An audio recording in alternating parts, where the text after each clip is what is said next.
제가 길게 얘기 안 해도 저희 채널 보시는 분들은 무슨 말인지 대략 감을 잡으실 거예요.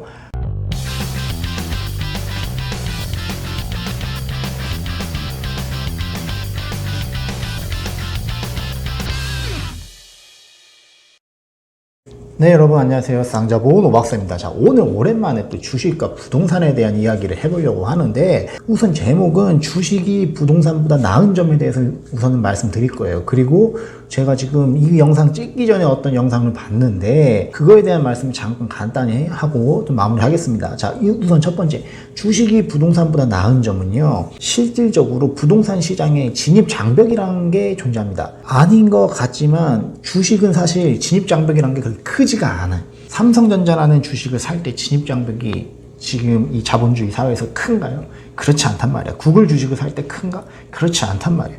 하지만 얼마 전 기사 보시면 많은 사람들이 사실 이런 기사는 별로 관심이 없어. 뭐냐면 그 태해난로, 여기 강남 태해난로에 있는 현대해상 그 빌딩이 최고가에 팔렸다. 한번 볼까요? 지하 7층, 지상 19층짜리 총 매입가 3,600억에 팔렸습니다. 그래서 평당 역대 오피스 최고가, 평당 지금 3,400만 원. 그래서 기존 최고는 삼성물산 서초 사옥이었는데 그게 3,100만 원 정도였어요. 근데 그거를 이제 한 10% 정도 넘어서 평당 3,400, 총 매입가 해서 3,600. 3,600이라는 게 이게 건물 가격일까요? 제가 봤을 때 절대 그렇지 않다. 저 3,600억은 랜드, 이 생산의 3요소인 토지, 노동, 자본 이 중에서 첫 번째 이 토지, 랜드에 대한 가치를 저 정도 평가한 겁니다. 그래서 건물가가 물론 들어가겠지만 건물가보다는 땅에 대한 배팅으로 봐야겠죠. 그럼 뭐냐면 우리가 사실은 이 태해난로에 있는 현대해상 강남 빌딩이 3,600억에 팔렸다는 거를 뭐 이런 사례들을 막 수십 개를 가지고 공부를 해도 내가 체급이 안 된다라고 하면은 직접적으로 제가 뭐 저게 인발부돼서 이득을 얻는 행위가 불가능하다는 거예요. 왜냐? 아니 내가 투자자로 들어가려고 하는데 내 돈이 예를 들어서 1,000만 원이야, 뭐 1억이야, 뭐 큰 돈이지만 저 게임에서는 들어갈 수가 없어요. 하지만 주식은 뭐냐? 반대로 역으로 뭘 봐야 되냐면 밸류에이션을 하는 게 그 주식에 대한 기업에 대한 가치 평가를 하는 게 나한테 도움이 된다라는 거죠. 나한테 실제적으로 도움이 돼. 이 사업은 얼마짜리인가? 뭐 예를 들어서 뭐 LG생활건강, 뭐 NC소프트, 뭐 수십조짜리 기업인데 시가총액이 이 기업의 브랜드 혹은 이 기업이 갖고 있는 IP, 그 지적재산권에 대한 가치를 내가 계산을 해보고, 정확하진 않겠죠. 정확하지 않아도 돼요, 사실은. 그런 걸 계산을 해보고 이 기업은 앞으로 어떻게 발전할까, 그런 거를 한번 시뮬레이션을 해보는 겁니다. 그래서 어렸을 때부터, 시간이 있을 때부터 그 작업을 해야 돼요. 어떤 작업이냐면 이 기업은 얼마의 평가를 받아야지 내가 적정하다고 생각하는가, 그거를 해보라는 거예요. 그렇게 해서 틀리겠지, 맞을 수도 있겠지만 틀릴 확률이 크겠죠. 근데 그 논리적인 그 숫자를, 데이터를 넣어서 논리적인, 나름 본인의 논리대로 그 가치 평가를 하는 작업을 지속적으로 해오다 보면 틀린 거는 왜 틀렸지? 뭐 1년, 2년 지난 시점에, 3년 지난 시점에 평가를 해보는 거예요. 비즈니스가 이렇게 변해서 내가 생각한 가치보다 훨씬 올라갔구나, 혹은 내가 생각한 가치에 미치지 못했구나, 그런 것들을 시뮬레이션을 계속 돌려보라는 거죠. 그게 나한테 도움이 돼. 나한테 도움이 되니까 수십억, 수백억이 있어야 내가 참여가 가능한 시장이 아니잖아요, 주식시장은. 그래서 주식 투자 시장은 내가 이러한 훈련을 하는 거에 직접적으로 도움이 된다. 내 이득으로 꽂힐 수가 있는데, 부동산 시장은 사실은 너무 큰 벌크가 필요한 그런 물건들에 대해서는 그렇게 크게 나한테 도움이 안 될 수가 있다라는 거죠. 물론 사실 도움은 되겠지만 직접적인, 제가 말씀드린 건 직접적인 어떤 투자 수익으로 연관되기엔 조금 주식보다 상대적 여유에 있다라고 말씀드리고 싶어요. 그래서 간단한 가치평가 방법, 주식은 일단은 제가 생각하기엔 곱하기에서 시작해서 뭐 나누기에서 끝난다라고 봐야 돼요. 그럼 뭐냐? 내가 이 회사가 1년에 얼마 버는지를 알고, 혹은 3년 동안 얼마를 딱딱딱 찍어왔는지를 보고 이 사업에 대해서 내가 얼마를 줄 수 있을 것인가. 내가 쓴 뭐 자산이 뭐 예를 들어 100조예요. 여러분이 100조, 저도 100조. 그러면 어떤 기업을 살 때 이 기업이 지금 주가가 뭐 31,000원, 뭐 500원이다, 이렇게 안 보일 수도 있어. 어떻게 보죠? 그럼 지금 31,500원일 때 지금 통째로 살 수 있는 이 시총은 얼마인가? 시가총액은, 마켓에서 거래되는 총액은 얼마인가? 그걸 보겠죠. 그래서 요게 뭐 3,000억짜리인지 4,000억짜리인지 보겠죠. 왜냐? 우리는 100조가 있으니까 1,000억 단위로 보는 게 전혀 이상하지가 않다. 그래서 사업 전체를 보는 훈련. 근데 그게 어디서부터 출발하냐면 이 회사가 작년에 영업이익, 순이익이 얼마였는가, 그거 데이터를 우선 우리가 취합하려고 하겠죠. 자, 이익에 대한 차로 갖고 와봐. 그 다음에 뭐가 있을까요?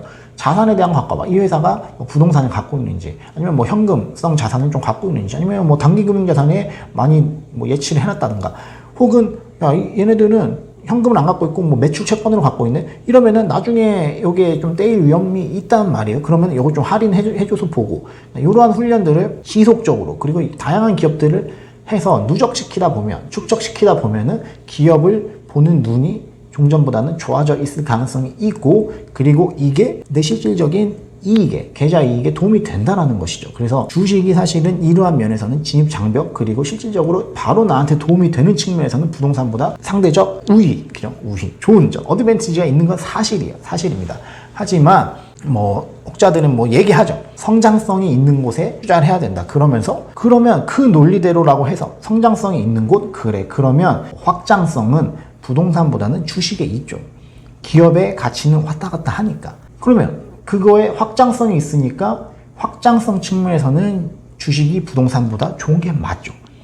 그런데 그 논리로 출발해서 다른 곳으로 빠지는 거, 이거 두 번째 요 라인을 조심해야 된다는 거. 뭐죠? 확장성이 있는 곳에 투자해야 되지. 그러니까 주식으로 가야지 부동산은 하면 안 된다. 부동산을 뭐 진짜 아파트 실거주 한 채, 우리 가족들이 살 실거주 한 채를 자가를 사야 된다라는 논리에 반대 논리로 성장성이, 확장성이 있는 곳으로 돈이 몰려야지, 없는 곳으로 가니까 그게 위기의 시작이다. 이런 말 하는 사람들이 제가 조심해야 된다고 생각해요. 물론 그분이 하는 말이 맞는 부분이 있어. 뭐 경제교육, 유대인 뭐 이런 얘기하면서 경제교육을 빨리 시켜야 되고, 뭐 기업에 대한 스토리를 어렸을 때부터 빨리 전수해주고, 우리나라가 이러한 금융교육이 되게 미진하다. 요건 저 100% 진짜 동감하는데, 영어로 또 표현을 해야 되니까 100% 동의하는데, 이 위험하다라는 거지. 뭐냐? 굳이 다른 쪽을 깔 필요가 없어요. 디스할 필요가 없단 말이야. 만약에 제가 실제로 복싱을 제가 5년 넘게 했으니까, 그래, 복싱이 좋아. 복싱이 효율적인 면이 있어요. 왜냐? 체력이 그렇게 많이 달지 않으면서 상대를 생각보다 빨리 제압할 수가 있어. 그래서 요새 UFC 보시면은 복슬링이 대세야. 복슬링 뭐냐? 복싱 플러스 레슬링. 요게 대세야. 그럼 뭐가 없죠 여기에? 뭐 킥, 뭐 하이킥을 잘 차는 사람이 뭐 챔피언하고 이런 경우가 요새는 별로 없단 말이야. 왜냐? 하이킥 같은 건 약간 사실 리스크가 있어요. 성공하면 대박, 한 번에 바로 실신시킬 수 있지만, 잘못 돌았을 때 펀치로 뭐 한 방에 끝난다거나 이런 경우가 좀, 킥은 좀 리스크가 있어. 근데 그렇다라고 해서 이 다리에 대한 거를 쥐약해, 로우킥 뭐 이런 대비가 안 돼 있다라고 치면은 안 되는 거예요. 그럼 뭐냐? 양방향을 다 봐야 돼, 사실은. 다 수련을 해야 돼. 수련을 하고 거기서 내가 제일 효율적으로 할 수 있는 거를 취사 선택해서 하는 거지. 야, 이게 복슬링이 제일 효율적이야. 그러면은, 야, 킥 이거 안 해도 돼. 이렇게 가버리면 안 된다는 거죠. 킥은 이래서 위험해서 안 된다는, 그렇게 하면 안 된다는 거예요. 각각이 좋은 면이 있어요. 그러면 그거에 이렇게 취사 선택을 해서 내 상황에 맞게, 내 신체 조건에 맞게 그거를 어떻게 취사 선택을 해서 발전시킬까, 본인을 발전시킬까, 이거 생각을 해야지, 한 논리로 인해서 다른 쪽을 무시하다 보면은, 그거를 경기에 지는 실패의 시작이다, 이렇게 얘기해버리면 제가 봤을 때는 잘못된 거예요. 그래서 제가 드리고 싶은 말씀은 뭐냐, 그 논리를 제가 비판까지는 아니지만 제 생각을 얘기해 볼게요. 확장성이 없는 건 맞아요. 부동산이. 왜? 50평짜리 아파트를 30년 전에 샀는데 그게 50평이 돼 있는 게 아니다. 그건 시각적으로 봤을 때 맞을 수가 있어요. 하지만 부동산 그냥 공인중개사 책이라던가 아니면 부동산 개론 이런 거 딱 처음 해보시면 분명히 뭐가 나오냐면요. 부동산의 특징이 뭐냐? 그 말 그대로 써 있어요. 뭐냐? 움직이지 않아. 부동성이 있고. 그 다음에 뭐죠? 부증성입니다. 증가하지 않아. 그대로 그 자리에 있단 말이에요. 그 자리에 그대로 있을 뿐이지 이게 움직이거나 증가하지가 않아요. 그게 기본적인 속성이에요. 킥복싱의 발차기는 손을 쓰지 않지. 그게 기본적인 속성이란 말이에요. 그거를 비판하면 안 되지. 그거에 좋은 케이스를 봐야죠. 확장성이 없다라는 말은 AKA 똑같은 말로 뭘까요? 부증성, 부동성이란 말은 다른 말로 바꾸면 어떤 측면이 나올 수가 있냐면 이게 희소성을 가질 수가 있습니다.